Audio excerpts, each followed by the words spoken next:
എല്ലാ സുഹൃത്തുക്കൾക്കും life vision top സ്റ്റാറിലേക്ക് ഒരിക്കൽ കൂടി സ്വാഗതം ചെയ്യുന്നു. ഞാൻ GK തുമ്പക്കാരൻ. നമ്മുടെ പ്രധാനമന്ത്രി നരേന്ദ്രമോദി 75 വയസ്സിലേക്ക് എത്തിക്കഴിഞ്ഞു. എല്ലാവിധ ആശംസകളും നേരുന്നു അദ്ദേഹത്തിൻ്റെ ആരോഗ്യത്തിനും ആയുസ്സിനും. ഈ വീഡിയോ അദ്ദേഹത്തിന് വേണ്ടി ഡെഡിക്കേറ്റ് ചെയ്യുന്ന വീഡിയോ ആണ്. അദ്ദേഹം ഗുജറാത്തിൽ നിന്നുമാണ് ഇന്ന് ഡൽഹിയിലെത്തി രാജ്യത്തെ ഭരിക്കുന്നത്. അദ്ദേഹം ഒത്തിരി നാൾ ഗുജറാത്ത് മുഖ്യമന്ത്രിയായിരുന്നു. അവിടെ പല പരിഷ്കാരങ്ങളും പല മാറ്റങ്ങൾ ഉൾക്കൊള്ളുകയും ഒപ്പം പല കലാപങ്ങൾക്കും അദ്ദേഹം സാക്ഷിയായി. ഇന്നും അതിൻ്റെ കറുത്ത ദിനങ്ങൾ പലരുടെയും മനസ്സിൽ തങ്ങി നിൽപ്പുണ്ട്. മോദിജിയുടെ ഒരു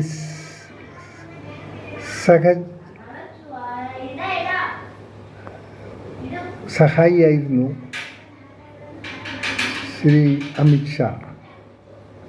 ഇവർ ഒന്നായിട്ടുള്ള പ്രവർത്തനത്തിലൂടെയായിരുന്നു ഗുജറാത്ത് കുറച്ച് നാൾ ഭരിച്ചത്. അവിടുന്ന് അദ്ദേഹം എത്തിയത് ഡൽഹിയിലും.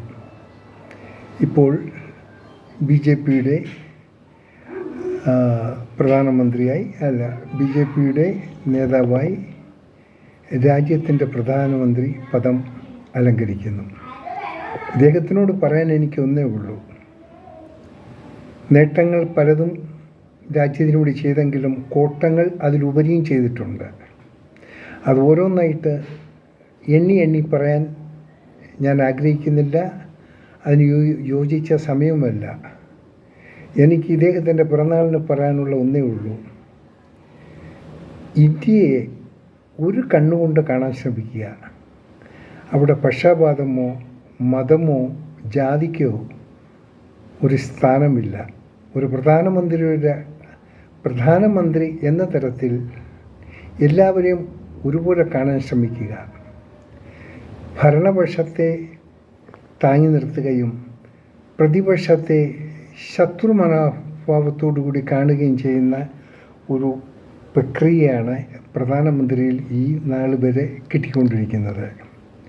നമുക്കറിയാം, ന്യൂനപക്ഷങ്ങൾ ഒത്തിരി പീഡിപ്പിക്കപ്പെടുന്ന ഈ രാജ്യത്ത് മണിപ്പൂരിൽ സംഭവിച്ചതറിയാം. അദ്ദേഹം ഈയിടയ്ക്ക് മണിപ്പൂരിൽ പോയി വർഷങ്ങൾ കഴിഞ്ഞിട്ട്. അതൊന്നും നല്ലൊരു കാര്യമായി ആരും കാണില്ല. ഇന്ന് ഇന്ത്യയിൽ നടക്കുന്ന പല മതപീഡനങ്ങളും പല രീതിയിലും മർദ്ദനത്തിനിരയാകുകയും പല ബുദ്ധിമുട്ടുകൾക്കിരയാകുകയും ചെയ്യുന്ന കാര്യങ്ങൾ പ്രധാന പത്രങ്ങളിലൊന്നും കാണാറില്ല.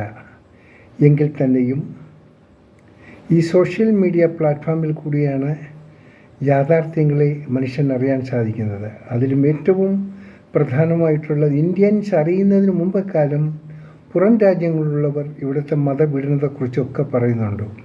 ഇവിടെ ഹിന്ദുവും ക്രിസ്ത്യനും മുസൽമാനും ജൈനനും ബുദ്ധിസ്റ്റും ഇവരൊക്കെല്ലാം ഒരേ ലെവലിൽ, ഒരേ സംസ്കാരത്തിൽ, ഒരേ രീതിയിൽ ജീവിക്കേണ്ടവരാണ്. ഓരോരുത്തർക്കും അവരുടേതായ ഒരു ആചാരക്രമങ്ങളുണ്ട്. ആ ആചാരക്രമങ്ങളെ ഇല്ലാതാക്കാനും അതിനെ മുഷ്ടി ഉപയോഗിച്ച് അവരെ ശല്യം ചെയ്യാനും ബജ്രംഗദളും കൂട്ടരും RSSും കൂട്ടരും നടത്തുന്ന ഓരോ തോന്നിയവാസങ്ങൾക്കും മൗന അനുവാദം കൊടുക്കുന്ന ഒരു പ്രധാനമന്ത്രി ആയിപ്പോയി നമുക്ക് കിട്ടിയതിൽ ഖേദിക്കുന്നു. ഇനിയെങ്കിലും താങ്കൾ ചെയ്യേണ്ടത്, താങ്കൾക്കിനി വരുന്ന അനുയായികളോടോ ഈ രീതിയിലുള്ള ഇതൊന്നും ചെയ്യാൻ പാടില്ല. താങ്കളിപ്പോൾ 75 വയസ്സ് കഴിഞ്ഞു. താങ്കളുടെ തുടക്കം മുതൽ ഈ നിമിഷം വരെ താങ്കൾ ചെയ്ത നല്ല കാര്യങ്ങളും മോശക്കാര്യങ്ങളും എന്താണ് താങ്കൾക്കറിയാം. അതിന് ഒന്ന് തിരിഞ്ഞു നോക്കും, നന്നായിരിക്കും. കോട്ടങ്ങളുണ്ടെങ്കിൽ അതിനെ പരിഹരിക്കേണ്ടതാണ്. നാം എന്തു തന്നെയായിരുന്നാലും താങ്കൾ അധികാരത്തിൽ വന്നപ്പോൾ താങ്കൾ കാണിച്ച ആദ്യ പരിഷ്കാരം നോട്ട് നിരോധനമായിരുന്നു.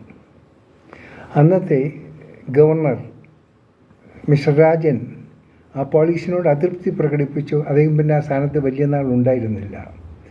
അതുപോലെ ഇലക്ഷൻ കമ്മീഷൻ കാട്ടിക്കൂട്ടുന്ന പേക്കൂത്തുകൾ, അത് ഒരു ഭരണ സംവിധാനത്തിൻ്റെ സപ്പോർട്ടിലാണ് നടക്കുന്നതെന്നറിയുമ്പോൾ ഒരു മന്ത്രിയിലുള്ള, ഒരു പ്രധാനമന്ത്രിയിലുള്ള വിശ്വാസത്തിന് കൂടുതൽ കളങ്കം സൃഷ്ടിക്കുന്നതാണ്. അതുകൊണ്ട് ഗുജറാത്ത് മോഡൽ ഭരണം എങ്ങനെയായിരുന്നു, അവിടെ എന്തൊക്കെ രക്തച്ചൊരിച്ചിലുണ്ടായി, അതിന്നും ജനങ്ങൾ മറക്കാതെ ഓരോരുത്തരുടെ മനസ്സിൽ നീറുന്ന ഓർമ്മകളുമായി ഇന്നും അവശേഷിക്കുന്നു. ഇതേ മോഡൽ യു പിയിലും ചില ഭാഗങ്ങളിലും പലയിടത്തും ട്രാക്ടർ പ്രയോഗവും ഒക്കെ നടന്നിട്ടുണ്ട്. പിന്നെ എന്തോ ഒരു ഗോമേതം, ഒരു പശു എന്നുള്ളൊരു പറഞ്ഞ് പശുവിൻ്റെ മൂത്രത്തിൽ മരുന്നുണ്ടെന്ന് പറഞ്ഞ പലരുമുണ്ട് ഈ സംഘപരിവാറിൽ. നാണക്കേടാണ്. ഇത്രയും പരിഷ്കൃത ലോകത്തിന് ഇപ്പോഴും മൂഢമായ ചിന്താഗതി കൊണ്ട് നടക്കുന്ന ആൾക്കാരെ അവർ പറയുന്നത് ശരിയെന്നുള്ളൊരു സപ്പോർട്ട് ഭരണപക്ഷം ചെയ്തു കൊടുക്കുമ്പോൾ നാണക്കേടാണ്. ഇപ്പോൾ അതുമല്ല, ഓരോ BJP സംസ്ഥാനങ്ങളിലും തോന്നിയ മാതിരി അവർ നിയമങ്ങളുണ്ടാക്കുക, പല രീതിയിൽ ആൾക്കാരെ അനാവശ്യമായി ഉപദ്രവിക്കുന്ന രീതിയിലുള്ള നിയമങ്ങൾ പ്രാബല്യത്തിൽ വരുത്തുക, അതിലൂടെ മനുഷ്യനെ പീഡിപ്പിക്കുക. ഇപ്പോൾ ഓടിക്കാൾ സുപ്രീം കോടതി വരെ അതിനെ വിമർശിക്കുന്ന ഒരു ലെവലിലായി. പ്രധാനപ്പെട്ട മോദിജിയോട് പറയുന്നു, പ്ലീസ് ഇനിയെങ്കിലും നിങ്ങളുടെ അപാകതകൾ നിങ്ങൾ കറക്റ്റ് ചെയ്യുക.